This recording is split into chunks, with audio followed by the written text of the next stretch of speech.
Hello मित्रांनो, it's day 1 of building consistent daily workout. 4-5 मंथच्या irregular रुटीनंतर आजपासून पुन्हा गोल घेऊन मी पुश वर्कआउटने स्टार्ट करतो आहे. जसं वर्कआउट इम्पॉर्टंट आहे तसंच वॉर्मअप आणि मोबिलिटी एक्सरसाइजेस वर्कआउटच्या आधी खूप गरजेचे आहेत.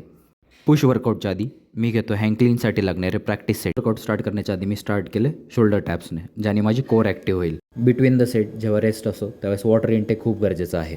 सो आज पुश वर्कआउट असल्यामुळे मी करतो आहे चेस्ट, शोल्डर आणि ट्रायसेप. जर तुम्ही पण खूप दिवसांच्या महिन्यांच्या गॅपनंतर पुन्हा एकदा वर्कआउट चालू करत असाल तर तुमचे स्ट्रेंथ वाईज तुम्ही वर्कआउटची इंटेन्सिटी ठेवा, ज्याने ओव्हरलोड आणि दुसऱ्या दिवशी मसलचा सोरनेस जास्त होणार नाही. क्रॉस ओव्हर मशीनवरती केबल फ्लाय एक्सरसाइज करण्यासाठी बार शोल्डर लेवलवर ठेवावे आणि मशीन सेट करून कंट्रोलमध्ये एक्सरसाइज परफॉर्म करावी. शोल्डर वर्कआउटसाठी मी खूप स्पेसिफिक व्हेरिएशन ठेवलेले आहेत, जसं की ओव्हरहेड डंबल प्रेस आणि डंबल रेल फ्लाय आणि यानंतर ट्रायसेप पुश डाऊन.